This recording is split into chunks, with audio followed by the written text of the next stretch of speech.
دستورنا. نحمده ونصلي على رسوله الكريم اما بعد فاعوذ باللہ من الشیطان الرجیم بسم اللہ الرحمن الرحیم. ناظرین کرام السلام علیکم ورحمۃ اللہ وبرکاتہ. آج ہم ایک بہت ہی اہم معاشرتی برائی جس کا کہ اکثر و بیشتر لوگوں سے صدور ہو جاتا ہے اور اس کا نام ہے جھوٹ، اس پر گفتگو کا آغاز کر رہے ہیں.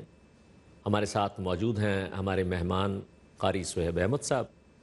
قاری صاحب یہ ارشاد فرمائیے کہ جھوٹ جو کہ ایک متعدی بیماری کی طرح معاشرے میں عام ہے اور بدقسمتی سے آہستہ آہستہ اس کی خرابی کا پہلو بھی لگتا یہ ہے کہ اس کی جو لوگوں کی نگاہوں میں اس کی جو نقصان کا پہلو ہے وہ بھی کم ہوتا چلا جا رہا ہے.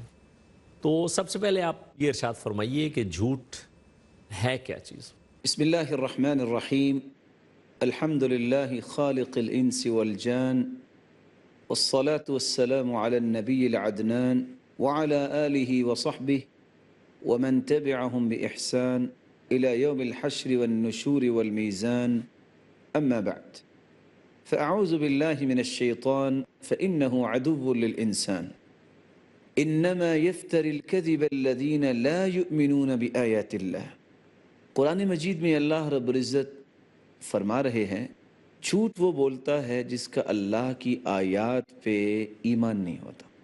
عربی زبان میں کذب یکذب سے جو الکذب ہے جس کا مطلب ہے خلاف حقیقت خبر دینا، خلاف حقیقت خبر دینا اور جان بوجھ کر خلاف حقیقت گفتگو کرنا. عربی زبان میں ایک لفظ بولا جاتا ہے کذبت العین، آنکھ نے جھوٹ بولا یعنی آنکھ نے دھوکہ دیا. تو ایک مسلمان کو دھوکہ دینے کے لیے اپنی گفتگو کو حقیقت سے الگ کر دینا. اور امام ابن حجر عسقلانی رحمۃ اللہ علیہ جو صحیح بخاری جو سب سے اوتھینٹک کتاب ہے اس کی شرح فتح الباری میں لکھتے ہیں کہ جھوٹ یہ ہے هو الاخبار بالشيء على خلاف ما هو عليه سواء كان عمدا ام خطأ. هو الاخبار بالشيء على خلاف ما هو عليه، جان بوجھ کر کسی خبر کو غلط پیش کرنا، کسی چیز کے بارے میں خلاف حقیقت بیان کر دینا، خواہ انسان جان بوجھ کے یہ کرے یا اپنے آپ کو اتنا حقائق سے دور کر لیتا ہے کہ وہ غلط سلط بولتا رہتا ہے، اس کو پرواہ نہیں رہتی. اور اس کے بارے میں علماء یہ لکھتے ہیں کہ اگر کسی شخص نے یہ چیک کرنا ہو کہ یہ سواء کان عمدا ام خطأ، غلطی سے جھوٹ کیسے بولتا ہے. جب انسان اپنی بات پہ توجہ نہیں کرتا تو صبح سے لے کے اپنی بات کو لکھنا شروع کر دے، ظہر کے بعد اپنی ہی گفتگو پڑھے، اس کو اپنی گفتگو میں کتنے جھوٹ نظر آئیں گے کہ میں نے کہا تھا کہ 10 بجے وہ آیا، حالانکہ وہ 10:10 پہ آیا تھا. میں نے کہا اصل میں فلاں پلر کے پاس وہ کھڑا تھا جبکہ وہاں پلر تھا ہی نہیں. تو اس لیے زبان کو انتہائی محتاط انداز سے چلانا یہ حقیقت میں سچائی ہے. اور اگر اس کو بے دھڑک چلاتے رہنا، پرواہ نہ کرنا اور بسا اوقات جان بوجھ کے انسان غلط بیانی کرتا ہے تو اس کو جھوٹ کہتے ہیں. اسی لیے رسول اللہ صلی اللہ علیہ وسلم کے ہاں سب سے برا جو عمل تھا وہ جھوٹ تھا. عائشہ رضی اللہ تعالی عنہ فرماتی ہیں کان ابغض الخلق الی، رسول اللہ صلی اللہ علیہ وسلم کے نزدیک سب سے برا اخلاق جو تھا، سب سے برا عمل جو تھا وہ کیا تھا؟ الکذب. اسی لیے علی رضی اللہ تعالی عنہ فرمایا کرتے تھے کہ شر اللسان اللسان الکذوب، سب سے بری زبان وہ ہے جو جھوٹی زبان ہے. اور ابو بکر صدیق رضی اللہ تعالی عنہ کہا کرتے تھے ایاکم والکذب، جھوٹ سے بچ جاؤ، فإنہ مجانب الایمان، اس سے تو ایمان ختم ہو جاتا ہے. اور یزید بن میسرہ کی بات تو انسان پڑھ کے ورطہ حیرت میں چلا جاتا ہے. وہ کہا کرتے تھے الکذب یسقی باب کل شر کما یسقی الماء اصول الشجر. ایک درخت جو ہمیں نظر آتا ہے کتنا خوبصورت ہے، اس کی پانی کا اہتمام کیا گیا ہے. جس طرح پانی درخت کی جڑوں میں ڈالنے سے پورا درخت ہرا بھرا نظر آتا ہے، جھوٹ حقیقت میں کائنات میں ہر جو بدعملی ہے، ہر برائی ہے، برائی اس کو مہمیز دیتا ہے، اس کو دنیا میں پھیلانے کا کام آتا ہے۔ اس لیے حسن بصری رحمۃ اللہ علیہ جو ہیں وہ کہا کرتے تھے الکذب جماع النفاق۔ ایک ہے منافق، اگر کسی نے نفاق کا کپا دیکھنا ہے تو جھوٹے انسان کو دیکھ لو۔ اور اس لیے سلف یہ کہا کرتے تھے کل خلۃ یرجى ترکها یوما الا صاحب الکذب۔ انسان دوسری عادات چھوڑ سکتا ہے لیکن جھوٹ چھوڑنا بڑا مشکل ہے اگر یہ انسان کے خمیر میں چلا جائے تو۔ اور رسول اللہ صلی اللہ علیہ وسلم نے فرمایا تھا یتبع المؤمن علی الخصال كلها الا الخیانة والکذب۔ مومن سستی کر سکتا ہے، کمی کوتاہی اس میں ہو سکتی ہے، لیکن ایمان کے ساتھ جھوٹ اور خیانت یہ جمع نہیں ہو سکتی۔ اس لیے رسول اللہ صلی اللہ علیہ وسلم نے صحابہ کرام کی تربیت کی تو سچائی پہ کی۔ بلال رضی اللہ تعالیٰ عنہ کو لیجیے، کیا ہی کمال کے صحابی ہیں، رنگ کے کالے، اور نہ جانے اس وقت تو سٹارلٹ کی جوتی تو نہیں پہنتے ہوں گے نا، کس طرح اس وقت ماحول تو جوتی پہنتے ہوں گے، لیکن چلتے زمین پہ ہیں، ان کے قدموں کی چاپ جنت میں سنائی دیتی۔ سبحان اللہ۔ کسی نے ایک دن بلال سے پوچھ لیا رضی اللہ تعالیٰ عنہ، بلال تم بڑی باتیں کرتے ہو توحید کی، بھلا اپنے ابا کا نام تو بتاؤ۔ اور یہ ایک سوال بڑا زمانہ تھا، بلال کو بھی اللہ تعالیٰ نے کیا ہی بصیرت دی تھی۔ کہتے ہیں مسکرا کر، کہتے ہیں ابی الاسلام، میرے ابا کا نام تو اسلام ہے، کیونکہ میرا اصل تعارف ہے ہی اسلام کی وجہ سے۔ ماشاءاللہ۔ پھر کسی نے پوچھا آپ بڑی باتیں کرتے ہو لیکن آپ کو مار کتنی پڑی؟ کہا سنو، تم بھی مٹی کا برتن خریدتے وقت پہلے کھٹکھٹاتے ہو، ٹھوک کے دیکھتے ہو کہ مٹی اچھی لگی کہ نہیں، پختہ ہے کہ نہیں۔ اللہ تعالیٰ نے چیک کیا اور اللہ تعالیٰ نے مجھے اچھا پایا۔ ماشاءاللہ۔ اور صحیح بخاری کی روایت بھی یہی بتاتی ہے کہ یہ صف اول کے تاجر تو تھے عالمی منڈی میں، لیکن صف اول کے نمازی بھی تھے۔ جب عمر رضی اللہ تعالیٰ عنہ کو خنجر لگا اور وہ گر گئے تو ان کے بالکل پیچھے کون کھڑے تھے صبح کی نماز میں؟ عبد الرحمن بن عوف، اور بقیہ نماز انہوں نے مکمل کروائی تھی۔ کہا میری تجارت کا دوسرا راز یہ ہے میں نے کبھی تجارت میں جھوٹ نہیں بولا، اور تیسرا راز یہ ہے کہ میں نے کبھی طمع اور لالچ نہیں کیا۔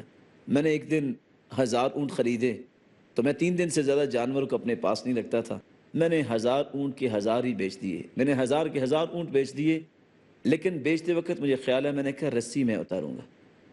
میں نے ان 1000 رسیوں کو اکٹھا کی اور ایک ایک درم کی رسی بیچی، اللہ نے 1000 درم کا پروفٹ اس میں بھی مجھے دے دیا۔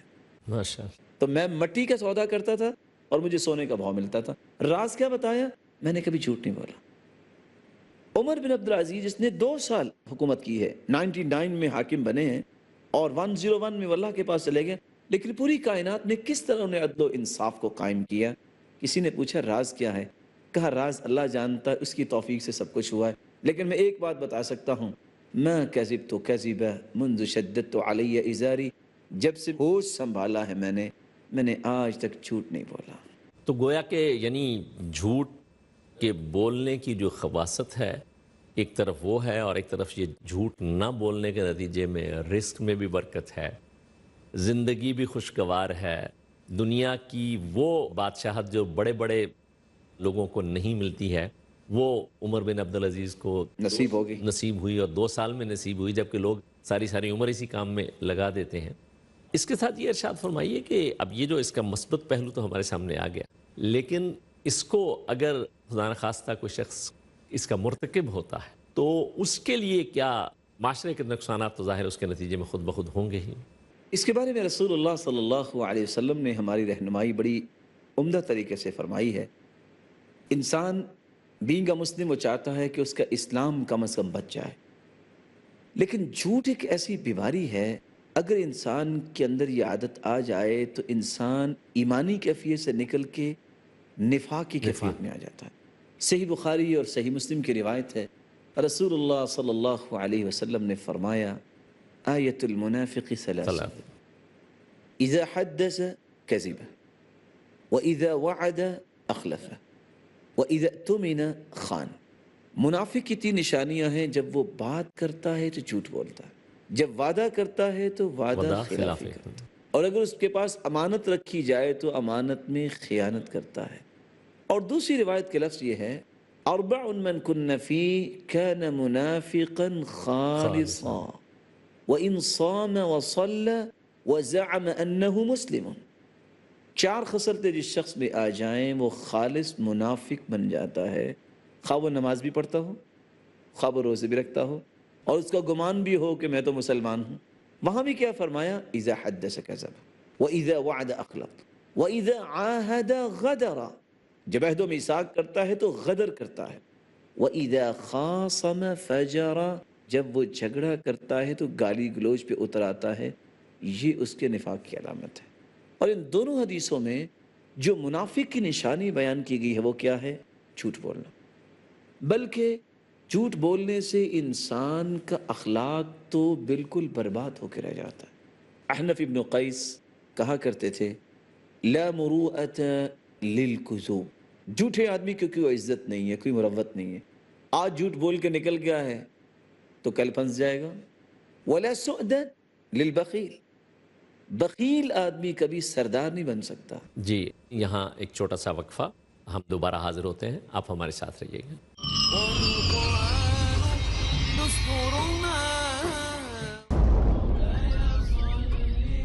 کائنات میں جس کا شامدید. بات ہو رہی تھی جھوٹ اور اس کے نقصانات کی، اور اس حوالے سے وقفے کی وجہ سے قاری صاحب کی بات مکمل نہیں ہو سکی. میں چاہوں گا کہ وہیں سے دوبارہ بات شروع. میں بات یہ کر رہا تھا کہ احنف بن قیس کہا کرتے تھے لا مروءۃ للکذوب. جھوٹے آدمی کی کوئی مروت نہیں ہے. ولا ورع لسیء الخلق. جس شخص کا اخلاق اچھا نہیں وہ کبھی متقی نہیں بن سکتا. ولا سؤدۃ للبخیل. بخیل آدمی کبھی بھی لیڈر نہیں بن سکتا. لیڈر کو بڑا سیکریفائس کرنا پڑتا ہے، بڑی قربانیاں دینی پڑتی ہیں. اس لیے اس بات سے پتہ چلتا ہے کہ جو شخص جھوٹا ہے وہ تو اپنے اخلاق کو خود بخود ذبح کر چکا ہے. اور عبد الرحمن ابن مہدی جو بہت بڑے محدث ہیں وہ کہا کرتے تھے لا يكون الرجل يقتدى به حتى يمسك عن بعض ما سمع. کوئی شخص مقتدا نہیں بن سکتا، اس وقت تک لیڈر نہیں بن سکتا جب تک وہ لوگوں کی باتوں کو سن کر اس کو چھوڑ نہیں دیتا، پرواہ نہیں کرتا. وہ سچی ہو یا جھوٹی، کہتا ہے ہو سکتا ہے یہ جھوٹ ہو، کوئی کہتا ہے تو کہتا رہے، میں اپنے کام پہ کام رکھتا ہوں. بلکہ عمر رضی اللہ تعالیٰ عنہ نے تو ایک عجیب بات کہہ دی کہ جھوٹ سے انسان کو عزت مل ہی نہیں سکتی. بے شک. الصدق عز والکذب خضوع. امام احمد بن حنبل کہا کرتے تھے کہ عزت اللہ نے رکھی ہے تو وہ سچ میں رکھی ہے، اور ذلت رکھی ہے تو جھوٹ میں رکھی ہے. اس لیے عمر رضی اللہ تعالیٰ عنہ کہا کرتے تھے لَأَن يَضَعَنِ الصِّدْقُ وَقَلَّمَا يَضَعْ أَحَبُّ إِلَيَّ مِنْ أَن يَرْفَعَنِ الْكَذِبُ وَقَلَّمَا يَفْعَلْ. سچ بول کر اگر مجھے وقتی طور پر پستی اختیار کرنی پڑے، یہ مجھے زیادہ پسندیدہ ہے کہ میں جھوٹ بول کر وقتی طور پہ عزت پاؤں، بعد میں تو ذلت ہی ہوگی بے شک. اور کبھی عزت ملتی نہیں ہے. اور سچ بول کے جو وقتی طور پہ شرمندگی انسان محسوس کرتا ہے، لوگ سمجھ نہیں پاتے، وہ انشاءاللہ وہ اس کے معال کے اعتبار سے اس کی عزت ہی بنتی ہے. یہی وجہ ہے رسول اللہ صلی اللہ علیہ وسلم فداہ ابی و امی و کل ما یملک نفسی، انہوں نے کیا ہی اچھا پہلو پیش کیا. کان اذا اطلع على احد من اہل بیتہ كذب كذبة لم يزل عنه معرضا حتى يحدث منه توبة. آپ صلی اللہ علیہ وسلم کو اگر پتہ چل جاتا کہ فلاں شخص نے جھوٹ بولا ہے، اس وقت تک اس سے ہم کلام نہ ہوتے جب تک اس سے توبہ نہ کروا لیتے. سبحان اللہ. اور یہ ایک عجیب بات ہے کہ آج ہم اپنی متحدی میں کام کرنے والوں کو جھوٹ پہ تیار کرتے ہیں. جی. اور اگر ایک انسان بیٹھا ہے، پوچھیں گے مینیجر صاحب کدھر ہیں، تو مینیجر صاحب سن رہے ہوتے ہیں یہ بات، اپنی ہی چیئر پہ بیٹھے بیٹھے کھڑے ہو کے کیا کہیں گے؟ جناب سر اس وقت سیٹ پہ نہیں ہے. اور اسی بات کو اگر متحدی میں کام کرنے والا دہرا دیتا ہے تو کیا کہتے ہیں؟ Well done.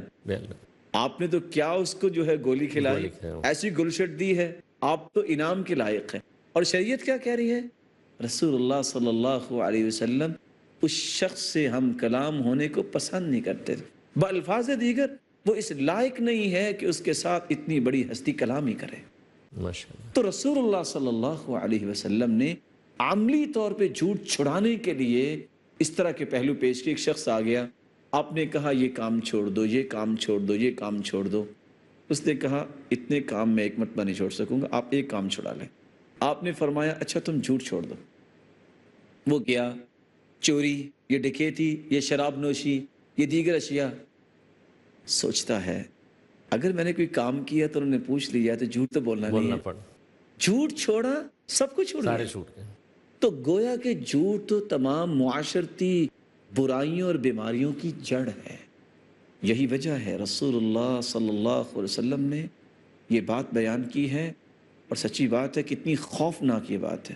فرمایا دنیا کے اندر وہ برائیاں جس کی جلدی پکڑ ہو جاتی ہے، ان برائیوں میں سے جھوٹ بھی برائی ہے۔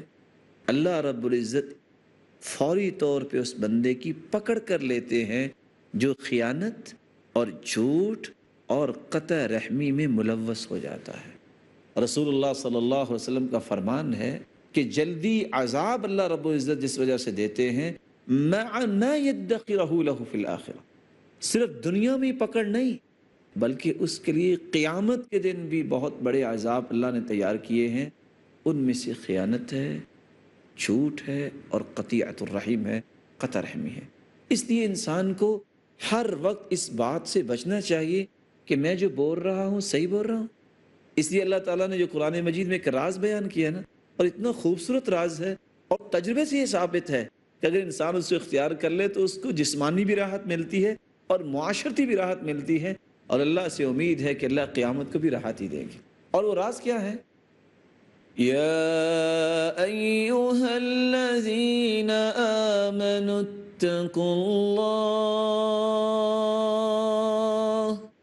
اتقوا اللہ وقولوا قولا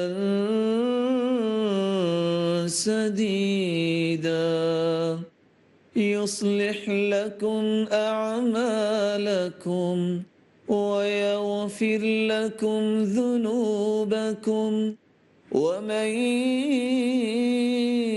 يطع الله ورسوله فقد فاز فوزا عظيما۔ اے ایمان والو، اللہ سے ڈر جاؤ، اور اللہ سے ڈرنے کا اور تقوی کی بہت بڑی دلیل کیا ہے؟ قولوا قولا سدیدا، بات سیدھی کیا کرو۔ واللہ راح فی الصراحہ، بات کے اندر زگ زیگ جب انسان کرتا ہے نا تو وہ بات کو زیادہ ایفیکٹیو نہیں ہوتی۔ قولوا قولا سدیدا واللہ راح فی الصراحہ، اللہ کی قسم کہنے والا کہتا ہے راحت صراحت میں ہے، سیدھی بات کرنے میں۔ وقتی طور پہ تو شاید کسی کو بری لگے گی، لیکن معاملات درست ہو سکتے ہیں تو سیدھی بات سے ہو سکتے ہیں۔ یصلح لکم اعمالکم، اللہ نے اس کا نتیجہ بیان کر دیا، ویغفر لکم ذنوبکم، اور اگر انسان نے بتقاض بشریت اس سے کمی کوتاہی ہوگی ہے تو بخشش بھی اللہ فرما دیں گے۔ ومن یطع اللہ ورسولہ، ساتھ یہ جملہ کیوں آیا؟ حقیقت میں سیدھی بات کرنا یہ اللہ اور اس کے رسول کی اطاعت ہے، اور جو اللہ اور اس کے رسول کی اطاعت کرتا ہے فقد فاز فوزا عظیما، اس سے بڑی کامیابی تو دنیا میں اور ہے ہی کوئی نہیں کہ انسان جو ہے وہ اللہ اور اس کے رسول کی اطاعت کر کے اللہ کا مقرب بن جائے۔